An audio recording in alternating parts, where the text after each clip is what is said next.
Hello बच्चों, आप सबका मेरे YouTube चैनल पे वेलकम करता हूं मैं आपका। आज से अपन क्लास 11th का सबसे जो फर्स्ट चैप्टर है वो स्टार्ट करते हैं, some basic concepts of chemistry. तो ये 11th का सबसे पहला चैप्टर है और फंडामेंटल चैप्टर है। इसमें अपन सबसे पहले लेते हैं इंट्रोडक्शन ऑफ एन एटम। एक एटम से रिलेटेड कुछ बातें डिस्कस करेंगे। आज के लेक्चर में जो मोस्ट ऑफ चीजें होगी वो वही होगी जो 9th 10th में आपने पढ़ रखी है। तो अब देखो क्या है जो मैंने बता रहा हूँ आपको। अगर अपन एक एटम की बात करें तो एटम के सेंटर में इस तरह का एक पार्ट होता है जिसको अपन बोलते हैं न्यूक्लियस। इस न्यूक्लियस के अंदर क्या क्या मिलता है आपको? Proton and neutron. प्रोटॉन पे चार्ज होता है पॉजिटिव, न्यूट्रॉन पे होता है जीरो। तो ओवरऑल न्यूक्लियस अगर अपन बोल ले तो पॉजिटिव जीरो, ओवरऑल चार्ज क्या आ गया? पॉजिटिव आ गया। ठीक है, तो न्यूक्लियस पे हम हमेशा कैसा चार्ज दिखाते हैं? न्यूक्लियस पे हम हमेशा पॉजिटिव दिखाते हैं। क्यों दिखाते हैं? क्योंकि न्यूक्लियस में जो पॉजिटिव चार्ज है वो किस कारण है? प्रोटॉन के कारण है। ठीक है बेटा, अब देखिए इस न्यूक्लियस के चारों ओर इलेक्ट्रॉन मूव करते रहते हैं सर्कुलर पाथ, जिसका ऑर्बिटल शेल बोल सकते हो। ठीक है, तो ये एक एटम की सिंपल सी पिक्चर है जो आप लोगों ने 9th 10th में पढ़ी है। अब देखिए प्रोटॉन और न्यूट्रॉन को अपन कलेक्टिवली न्यूक्लियॉन भी बोलते हैं। ठीक है, यहाँ पर हमने तीन पार्टिकल को डिस्कस किया। देखो, प्रोटॉन को, न्यूट्रॉन को और इलेक्ट्रॉन को। ठीक है ना, तो ये जो तीन पार्टिकल है ना, ये तीन पार्टिकल एक एटम के फंडामेंटल पार्टिकल होते हैं। तो मैं बोल रहा हूँ fundamental particle of an atom कौन कौन है? Proton, electron and neutron. ये जो है अगर अपन देखें तो इस तरह से अपन इसको बोला। ठीक है, ये फंडामेंटल पार्टिकल है। इसकी बात चार्ज की करें तो चार्ज में देखिए कि प्रोटॉन पे चार्ज होता है प्लस में 1.6 × 10 की पावर -9 कूलम। इलेक्ट्रॉन पे होता है -1.6 × 10 की पावर -19। होता इक्वल है, जस्ट साइन अपोजिट है। और न्यूट्रॉन पे जीरो होता है। अब एक बात आगे सुनिए, ये जो चार्ज है ये इस दुनिया का मोस्ट, अपन बोला जाएगा मिनिमम पॉसिबल चार्ज है ना। ये मिनिमम पॉसिबल चार्ज है इस दुनिया में। तो अगर इस मिनिमम पॉसिबल चार्ज को एक बार में 1 मान लेता हूं तो ये +1 होगा तो -1 हो जाएगा। ठीक है ना, तो इससे छोटा पॉसिबल चार्ज, इससे स्मॉलर चार्ज इस दुनिया में अभी तक कोई पॉसिबल नहीं है। ठीक है, अब देखिए मास की बात करते हैं। तो बेटा प्रोटॉन का मास ये है 1.67 × 10 की पावर -27 kg या 1.00750 eV। ठीक है, इलेक्ट्रॉन का मास 9.1 × 10 की पावर -31 kg या 0.0005550 eV। इस तरह से न्यूट्रॉन का मास लिख रहा था मैंने। अब अगर आप एक बात ध्यान दें, क्या कि प्रोटॉन और न्यूट्रॉन का मास ऑलमोस्ट इक्वल है, कोई ज्यादा डिफरेंस नहीं है। लेकिन इलेक्ट्रॉन का जो मास है वो इन दोनों के कंपैरिजन में नेग्लिजिबल है। मैं प्रोटॉन और इलेक्ट्रॉन के मास का अगर रेशियो लेता हूं तो ये इस तरह से आता है, यानी प्रोटॉन का जो मास है वो इलेक्ट्रॉन के मास का कितने टाइम है? वो कितने टाइम? वो है आपका 1832 टाइम। और अगर मैं न्यूट्रॉन और इलेक्ट्रॉन के मास की बात करूं तो हो गया 1834 टाइम हो गया। ठीक है, अब आगे देखिए सुनिए, अपन ऐसा भी कह सकते हैं कि mass of proton and mass of neutron जो है वो ऑलमोस्ट इक्वल है। Is it clear? ये बात समझ में आ गई आप लोगों को? तो ये कुछ हमने बात बोली। अब देखो सुनो, जब भी आप किसी एटम का मास निकालेंगे, हम जब भी किसी एटम का मास निकालते हैं हम उसमें इलेक्ट्रॉन के मास को कंसीडर नहीं करते। क्यों नहीं करते? देखिए आप, इलेक्ट्रॉन का जो मास है वो इन दोनों के कंपैरिजन में नेग्लिजिबल है, ना के बराबर है ना। इसलिए ध्यान रखना कि अपन क्या करते हैं कि mass of electron is not considered during the calculation of atomic mass of an atom. जब भी किसी एटम का एटॉमिक मास फाइंड आउट करना है तो इलेक्ट्रॉन के मास को कंसीडर नहीं किया जाएगा। क्यों नहीं किया जाएगा? क्योंकि इसका मास नेग्लिजिबल होता है। ठीक है, आगे चलते हैं बेटा अपन।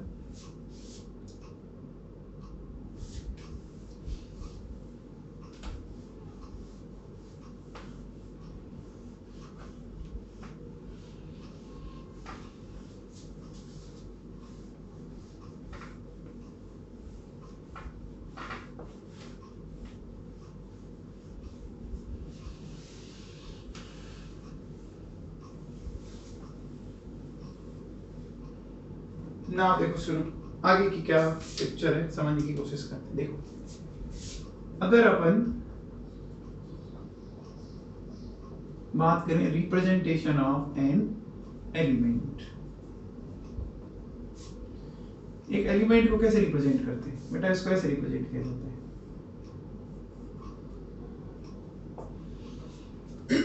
ठीक है, अब इसमें क्या क्या मीनिंग है वो मैं आपको एक्सप्लेन करता हूं।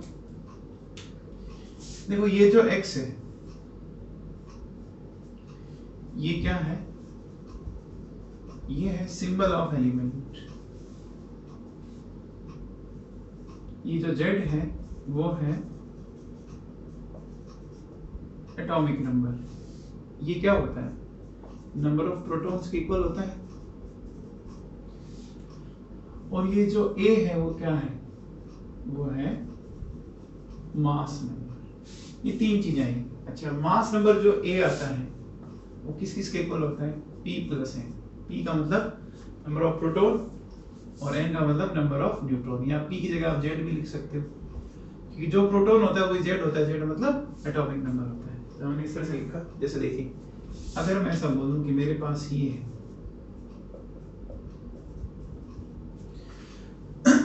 ठीक है, सोडियम 1123, तो बेटा अगर अपन इसके अकॉर्डिंग चले तो इसका A आ गया 23, ठीक है। इसमें प्रोटॉन कितने आ गए 11। अब देखो सुनो, हम कहते हैं कि एक एटम जो होता है वो इलेक्ट्रिकली न्यूट्रल होता है। इलेक्ट्रिकली न्यूट्रल का मीनिंग आप बड़ा सिंपल सा सोचे तो क्या होता है, सिंपल सी बात ये है कि टोटल चार्ज 0 होता है। अब टोटल एटम में चार्ज किस किस कारण हो सकता है, एक प्रोटॉन के कारण, एक इलेक्ट्रॉन के कारण। प्रोटॉन के कारण प्लस होता है, इलेक्ट्रॉन के कारण माइनस होता है। 0 तभी आएगा, टोटल चार्ज 0 तभी आएगा जब क्या हो कि total number of proton equal हो जाए टोटल नंबर ऑफ इलेक्ट्रॉन। तो न्यूट्रल एटम में जितने प्रोटॉन है उतने इलेक्ट्रॉन होंगे। अच्छा, बात न्यूट्रॉन की करें तो 23 माइनस 11 यानी कितना आ गया 12। कि देखो ये अगर यहाँ से अपन न्यूट्रॉन निकालें, फॉर्मूला था A equals to P plus N, तो N आ गया A माइनस P। ठीक है सर। अब देखिए अगर मैं ऐसे बात करता हूँ यूरेनियम 92 236, तो इसमें आप देखो A की वैल्यू क्या है 236, P क्या है 92, इलेक्ट्रॉन भी क्या होंगे 92, न्यूट्रॉन क्या हो जाएंगे 236 माइनस 92। सोल्व कर लेंगे अपन, तो इसको आप सोल्व कर सकते हो, आ जाएगा आपके पास सोल्व करने पे। तो ये हम कह सकते हैं कि एक एटम इलेक्ट्रिकली न्यूट्रल का मतलब टोटल चार्ज 0। एटम में चार्ज किस किस कारण हो सकता है, इलेक्ट्रॉन के कारण, प्रोटॉन के कारण। प्रोटॉन के कारण होता है प्लस, इलेक्ट्रॉन के कारण होता है माइनस। नेट 0 करना है, इसका मतलब दोनों के नंबर हमें क्या लाने पड़ेंगे, इक्वल लाने पड़ेंगे। तो ये तभी पॉसिबल हो सकता है। तो ये एटम का रिप्रेजेंटेशन मेरे हिसाब से आपको समझ में आ गया होगा। अब देखिए बेटा, अपन अगर इससे थोड़ा आगे चलें तो इससे आगे क्या है ध्यान दीजिए।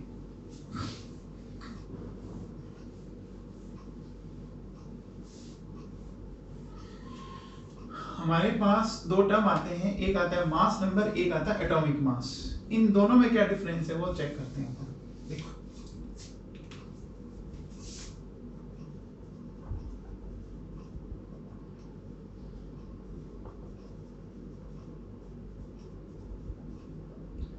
तो मास नंबर तो होता है आपके number of proton plus number of neutron.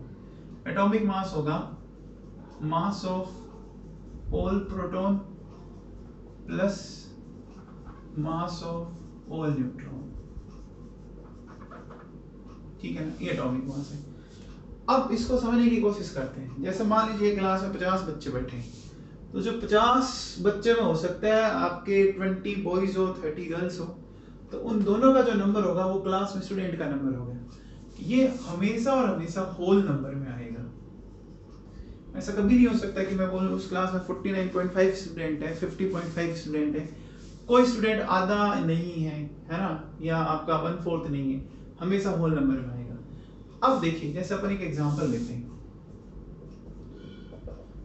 तो बेटा इसमें नंबर ऑफ प्रोटॉन कितने हैं 6, नंबर ऑफ न्यूट्रॉन कितने हो जाएंगे 12 माइनस 6 6, तो इसका मास नंबर क्या आ गया 6 आ गया। इसका मास नंबर हमारे पास कितना आ गया, 6 आ गया बच्चों। ठीक है, अब देखिए अगर हमें इसका एटॉमिक मास फाइंड आउट करना है,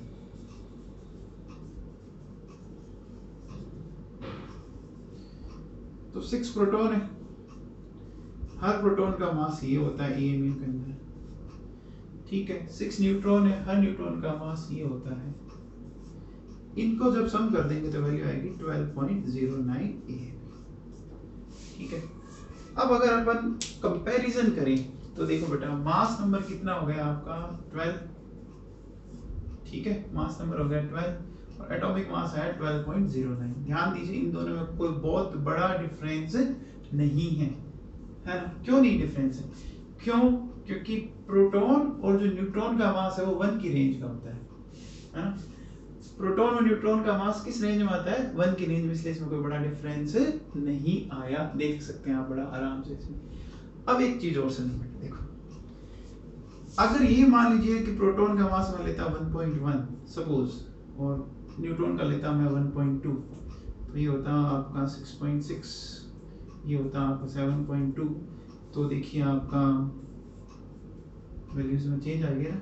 अब ये 12 और ये 13.8 वैल्यूज इक्वल नहीं है ना। तो अभी ये ऑलमोस्ट इक्वल क्यों आ रही है? इसलिए इक्वल आ रही है क्योंकि प्रोटॉन और न्यूट्रॉन का जो मास की जो रेंज है वो 1 की रेंज में होती है। ऐसा हम बोल सकते हैं, कोई दिक्कत नहीं। तो ध्यान क्या रखना है, मास नंबर हमेशा होल नंबर में आएगा, एटॉमिक मास आपका डेसिमल के अंदर रहेगा। ये कुछ सिंपल सी बातें मैंने बोली अभी तक। ठीक है बेटा, अब देखो सुनो, अगर अपन इससे आगे चलते हैं तो इससे आगे क्या है देखिए।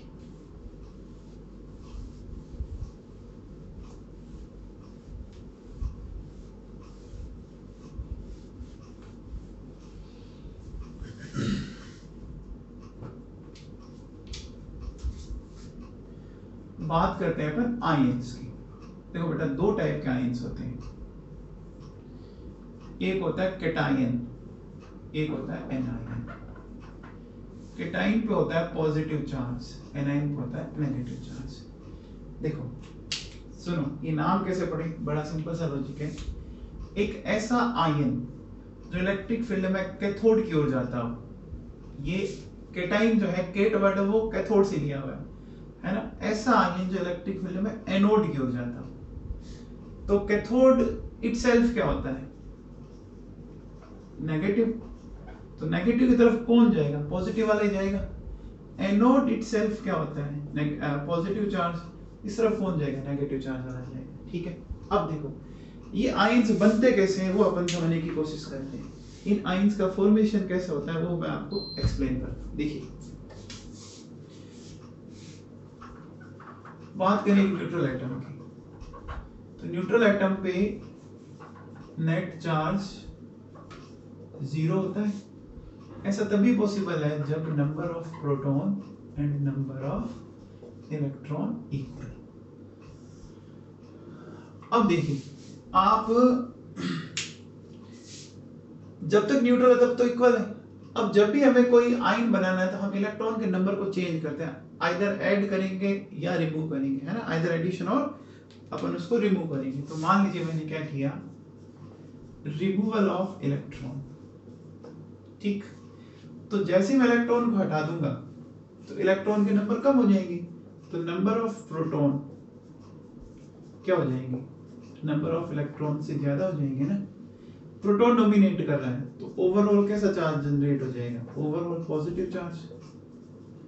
तो ओवरऑल पॉजिटिव चार्ज जनरेट होगा तो क्या बन जाएगा? वो कैटायन बन जाएगा। Is it clear? अच्छा, अगर मान लीजिए मैंने किया एडिशन ऑफ इलेक्ट्रॉन, तो इस बार क्या होगा कि number of proton and number of electron में ये रिलेशन है कि नंबर ऑफ इलेक्ट्रॉन क्या हो जाएंगे? ज्यादा हो जाएंगे आपके। तो ऐसा करने पे देखो क्या हो गया, ओवरऑल नेगेटिव चार्ज। इसका मतलब क्या बन गया? एनायन बन गया। ठीक है, तो इसको अपन कुछ एग्जांपल से एक्सप्लेन करने की कोशिश करते हैं। सुनिए, जैसे देखो मेरे पास सोडियम में 11 प्रोटॉन है, 11 इलेक्ट्रॉन। ठीक है। अब अगर मैं इसमें इसको क्या करूं, इसमें से एक इलेक्ट्रॉन रिमूव कर देता हूं तो क्या होगा, 11 आपके प्रोटॉन एंड 10 इलेक्ट्रॉन हो गए कि नहीं होगी। तो अब देखो पहले +11 -11 नेट चार्ज क्या था, 0 था, +11 -10 नेट चार्ज आ गया +1, आ गया कि नहीं आ गया।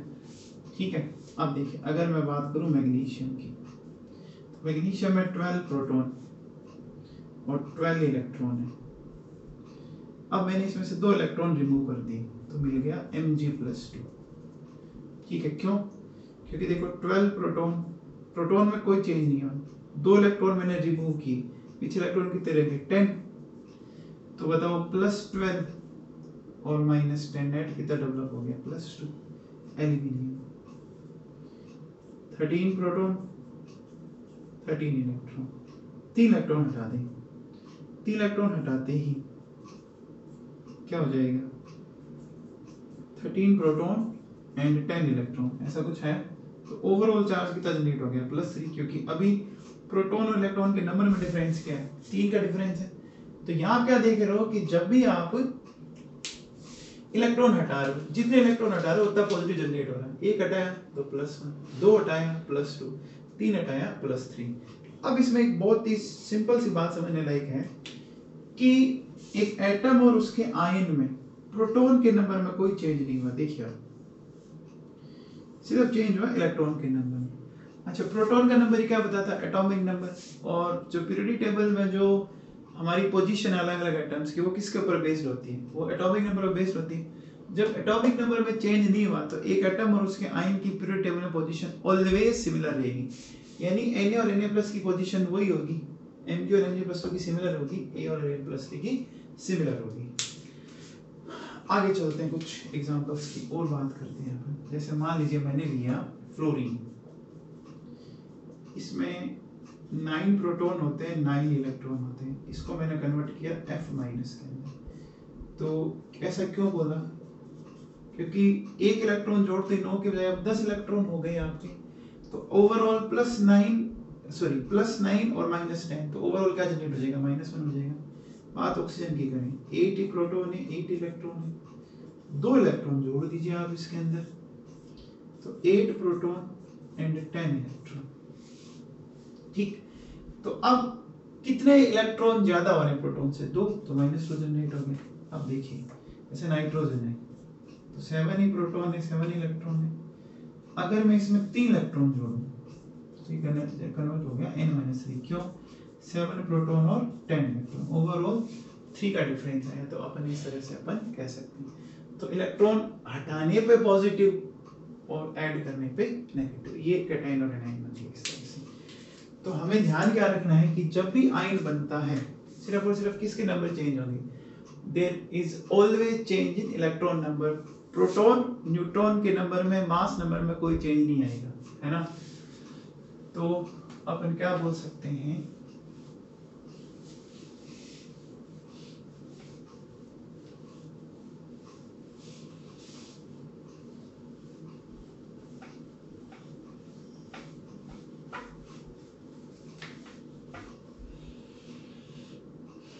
अपन ऐसा बोल सकते हैं, देखो कि during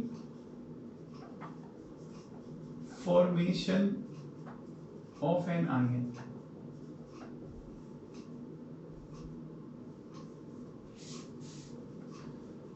no change in number of proton and neutron, no change in mass number,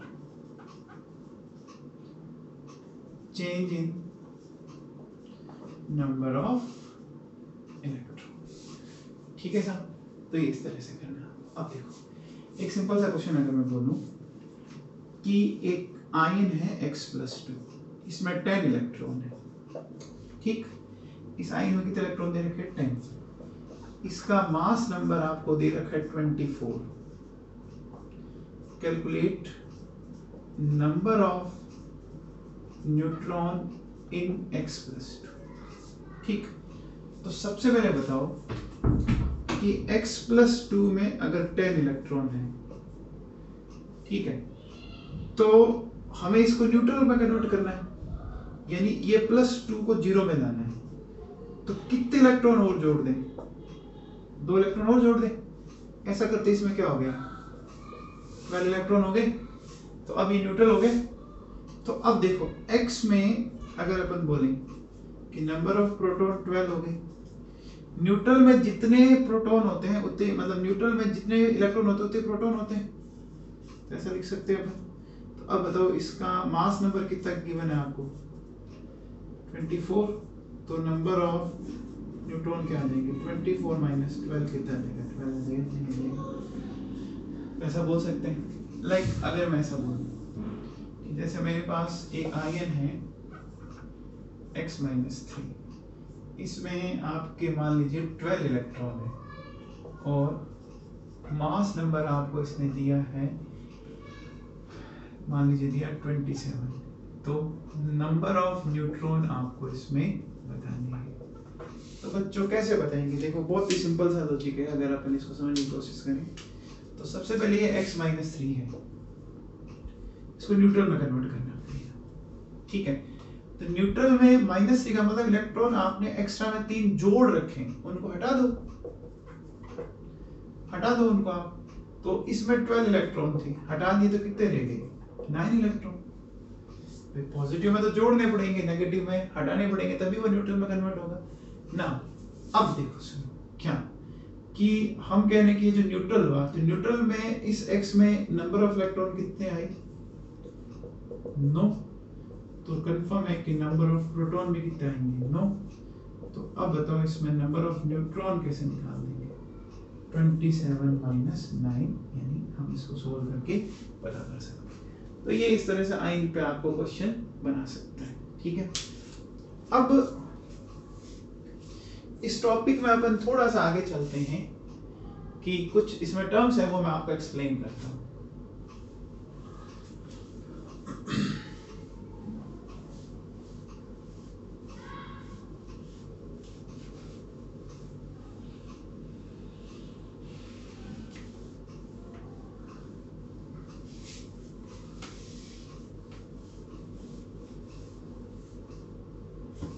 Now, next देखो,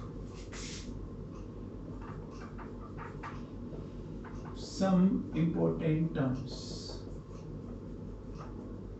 इसमें सबसे पहला लेते हैं अपन आइसोबार। देखो बेटा, जब भी वर्ड आइसो आ जाए इसका मतलब होता है सिमिलर।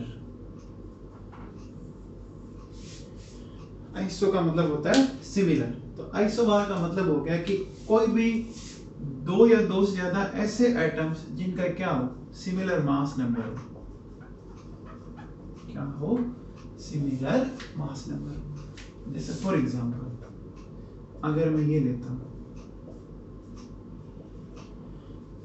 नाइट्रोजन 714, कार्बन 614, ये कार्बन के आइसोटोप होता है। दोनों का अगर आप मास देखो तो क्या इक्वल है, 14 14, ये आइसोबार हो गए। फिर देखिए आइसोटोन, ये इसी को बोलते हैं आइसो न्यूट्रॉनिक। तो इसका मतलब हो गया कि same number of neutrons. Is it clear? तो सेम नंबर ऑफ न्यूट्रॉन्स की बात करें तो देखो कैसे, जैसे मैंने ये लिया,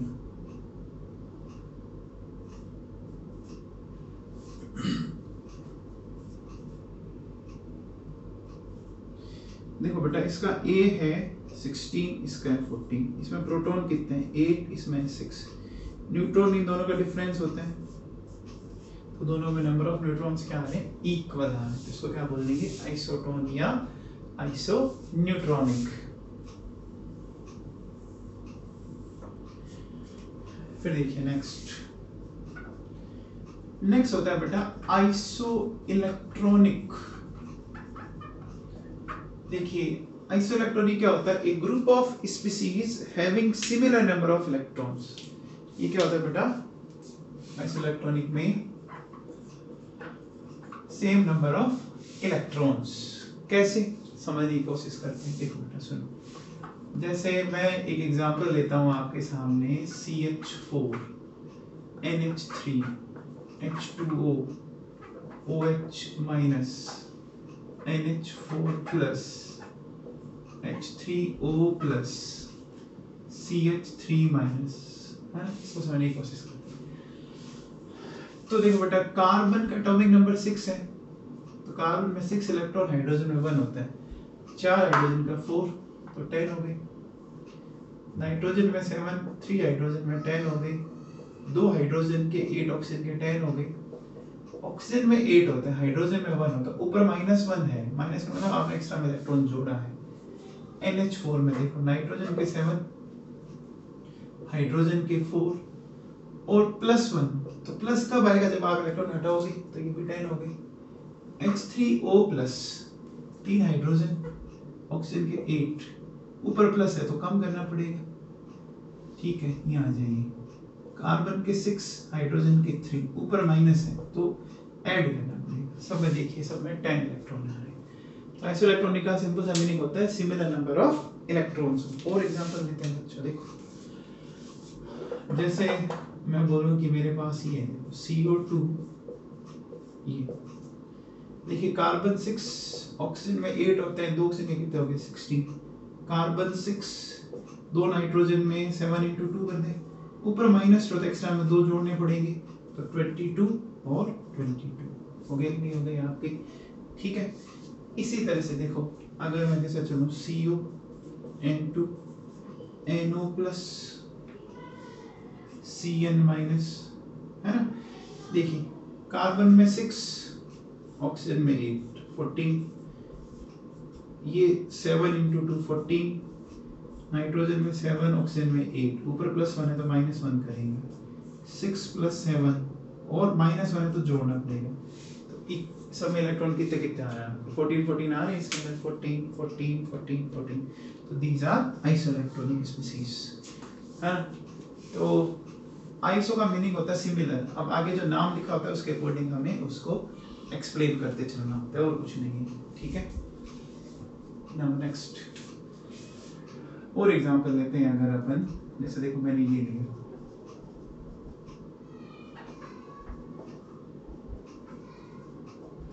ये कुछ आयन्स हैं, इन आयन की बात करते हैं। तो आप देखते हो कि बोरॉन का एटॉमिक नंबर 5 होता है, तो ऑक्सीजन का 8 होता है, 3 है तो 24, ऊपर -3 है तो 3 इलेक्ट्रॉन एक्स्ट्रा में जोड़ने पड़ेंगे, तो कितना आ गया? 32। कार्बन का 6, 3 ऑक्सीजन 24 और ऊपर 2, 32 आ गया। नाइट्रोजन का 7, 3 ऑक्सीजन 24 और ये 1, कितना आ गया? 32, है ना? जैसे सपोज मेरे पास ये है,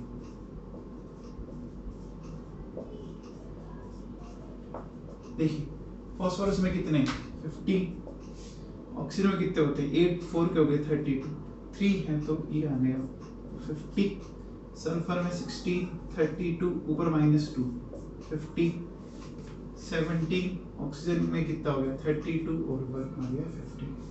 तो ये इस तरह से अपन कह सकते हैं कि अपन इनको क्या बोल सकते हैं? आइसोइलेक्ट्रॉनिक बोल सकते हैं, ठीक है। इसी तरह से देखो, जैसे एक है C6H6, इसको अपन बोलते हैं बेंजीन, और एक होता है B3N3H6, इसको बोलते हैं इनऑर्गेनिक बेंजीन। तो इन दोनों में इलेक्ट्रॉन्स देखो क्या है, कार्बन में कितने होते हैं? 6, तो 6 × 6 36, 6 हाइड्रोजन के कितने आ गए आपके? 42, 3 बोरॉन 5 × 3, और आपके नाइट्रोजन में कितने होते हैं? 7 × 3, और ये हो गया 6 × 1। इनको भी सोल्व कर लीजिए, 15 and 21, 36 and 6 कितने हो गए? 42। तो आइसोइलेक्ट्रॉनिक का सिंपल सा मीनिंग ये है, ठीक है ना? अब देखो, आइसोइलेक्ट्रॉनिक के बाद अपन नेक्स्ट लेते हैं आइसोस्टीयर।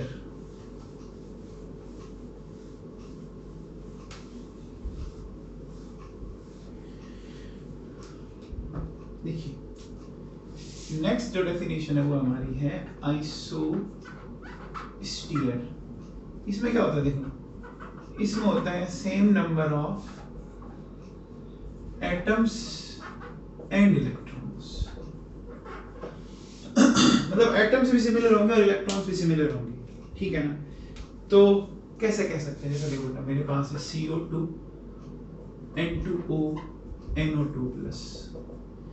इन सब में अगर आप नंबर ऑफ एटम्स देखें तो 3 है। देख लीजिए, कार्बन एक ऑक्सीजन के दो नाइट्रोजन एक ऑक्सीजन, एक नाइट्रोजन दो ऑक्सीजन। नंबर ऑफ इलेक्ट्रॉन देखो, कार्बन में 6 होते हैं, ऑक्सीजन में 8 होते हैं, तो 2 ऑक्सीजन के 16 एंड 6 22। नाइट्रोजन में 7 तो 2 के 14 और 8 22। आपके कितने हो गए 7 एंड 16 23 ऊपर प्लस 1 है तो 22 ये आ गया आइसोस्टीयर। तो आइसोस्टीयर का मतलब एटम्स भी सिमिलर होने चाहिए और इलेक्ट्रॉन्स भी सिमिलर होने चाहिए। यानी ये तो कंफर्म हो गया कि जितने भी आइसोस्टीयर हैं, है ना, यानी all isostere are isoelectronic, but all isoelectronic are not isosphere। ठीक है ना। जैसे देखो मैंने एक लिया एग्जांपल CH4, एक मैंने लिया H3O+, ठीक है ना। तो इसमें एटम कितने हैं 5 है, इसमें कितने हैं 4 है। इसमें इलेक्ट्रॉन कितने हैं आपके 10 है, इसमें भी 10 है। तो इलेक्ट्रॉन तो सिमिलर लेकिन एटम सिमिलर नहीं है, यानी ये दोनों आपके आइसोस्टीयर नहीं है। ठीक है। अब देखो सुनिए, ये हमने कुछ टर्म्स डिस्कस किए, तो इसके बाद में जो नेक्स्ट टर्म हमारा आता है वो आता है आइसोडाइफर्स। नेक्स्ट हम टर्म लेते हैं आइसोडाइफर्स। इसी का एक दूसरा नाम होता है न्यूट्रॉन एक्सिस। देखिए न्यूट्रॉन एक्सिस, इसको एक्सप्लेन करते हैं कि ऐसे दो एटम्स जिनमें न्यूट्रॉन माइनस प्रोटॉन की जो वैल्यू है वो सिमिलर आनी चाहिए, यानी n माइनस p का जो डिफरेंस है इट शुड बी सिमिलर। कैसे समझने की कोशिश करते हैं, देखो सुनो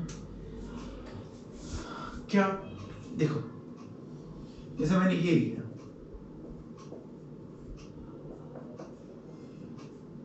ठीक है। अब देखो सबसे पहले हम कह रहे हैं कि हमारे पास फॉर्मूला होता है a minus a equals to होता है p प्लस n। तो यहाँ से n क्या आ गया बताओ, a minus p।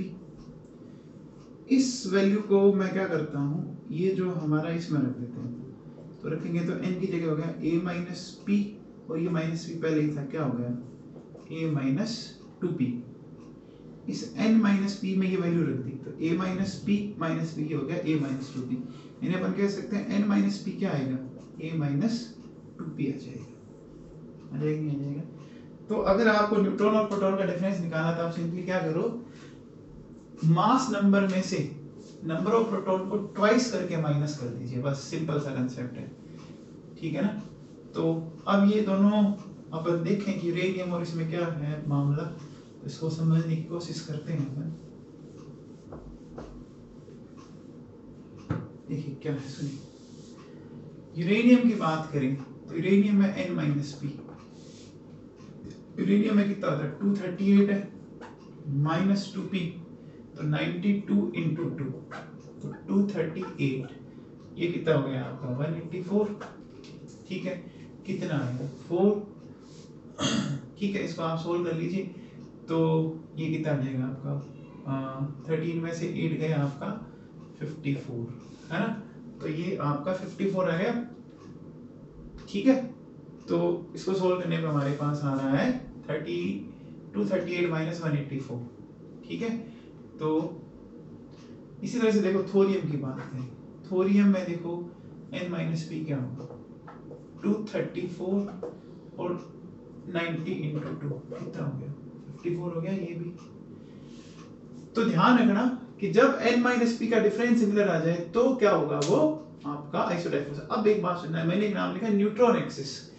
Neutron axis का मतलब न्यूट्रॉन ज्यादा होनी चाहिए प्रोटॉन से। ध्यान रखना फॉर आइसोडाइफर्स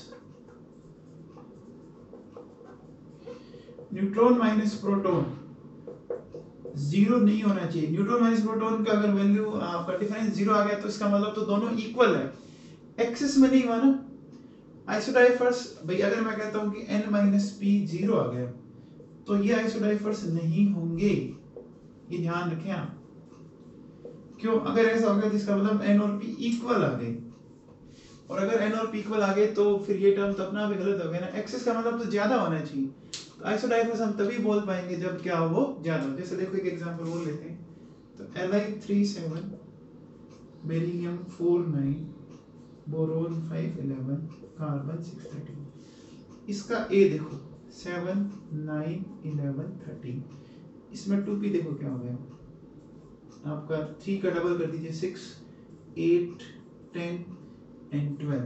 इन दोनों का डिफरेंस, इन दोनों का डिफरेंस, इन दोनों का डिफरेंस, इन दोनों का डिफरेंस, 7 माइनस 6 1 आएगा, 1 आएगा, 1 आएगा, 1 आएगा। तो ये आज के लेक्चर में अपन इतना ही करते हैं। इसके आगे जो आइसोटोप है और अपना इस फॉर्मूला जो है A=P+n पे जो कुछ क्वेश्चंस होंगे वो अपन नेक्स्ट रन पे डिस्कस करेंगे। तो थैंक यू बच्चों, इतना आप ढंग से तैयार कर लें, नेक्स्ट लेक्चर में लेते हैं।